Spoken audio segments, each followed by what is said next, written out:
যেভাবে ইসকনের সন্ন্যাসী চিন্ময় কৃষ্ণ দাস তাকে গ্রেপ্তার করা হয়েছে এবং তার গ্রেপ্তারির প্রতিবাদে একেবারে অশান্ত বাংলাদেশ।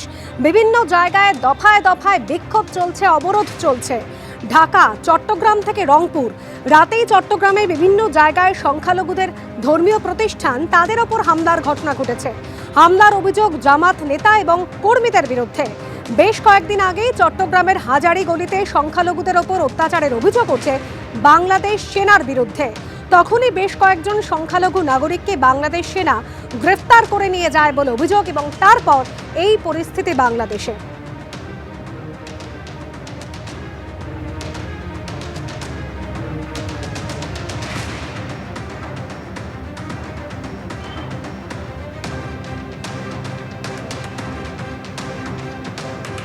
আর এই পরিস্থিতি কিন্তু এক বা দুদিনের নয়, একেবারে শেখ হাসিনা সরকার তারা ক্ষমতাচ্যুত হলো এবং তারপরেই কিন্তু বাংলাদেশের পরিস্থিতি ধীরে ধীরে উত্তপ্ত হতে শুরু করেছে। অন্তর্বর্তী সরকার রয়েছে কিন্তু তাতেও পরিস্থিতির কিন্তু বেশ কিছুটা পরিবর্তন হচ্ছে সেটা মনে হচ্ছে না। বিশেষ করে ইসকনের সন্ন্যাসী তিনি গ্রেপ্তার হওয়ার পর থেকেই যেন আগুন জ্বলছে বাংলাদেশে। একেবারে বিভিন্ন ঘটনা সামনে আসছে।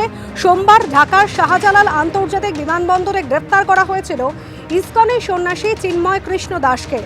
বাংলাদেশ সম্মিলিত সনাতনী জাগরণ জোটের মুখপাত্র এবং চট্টগ্রামের ৮,০০০ পুণ্ডরিক ধামের অধ্যক্ষ এই চিন্ময় কৃষ্ণ দাস, যাকে গ্রেপ্তার করা হয়েছে। একেবারে চট্টগ্রাম যাওয়ার পথেই তাকে গ্রেপ্তার করে ঢাকা পুলিশের গোয়েন্দা বিভাগ। তার বিরুদ্ধে রাষ্ট্রদ্রোহিতার মামলা দায়ের করা হয়েছে।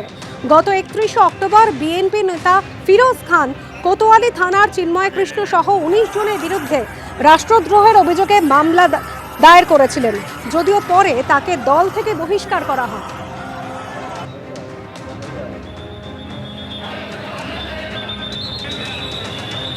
আমার সবার কাছে আপনারা অনেক কষ্ট করেছেন, সবাই মিলে অন্তত আমাদের কর্মসূচিগুলো যেন। আর ইসকনের সন্ন্যাসীকে গ্রেপ্তারের পরেই কিন্তু প্রতিবাদে গর্জে উঠেছেন বাংলাদেশের সংখ্যালঘুরা। বিভিন্ন জায়গায় বিক্ষোভ চলছে, প্রতিবাদ চলছে, মিছিল চলছে। এমনকি মিছিলের পাশাপাশি রাস্তায় শুয়ে প্রতিবাদ করছেন সংখ্যালঘুরা।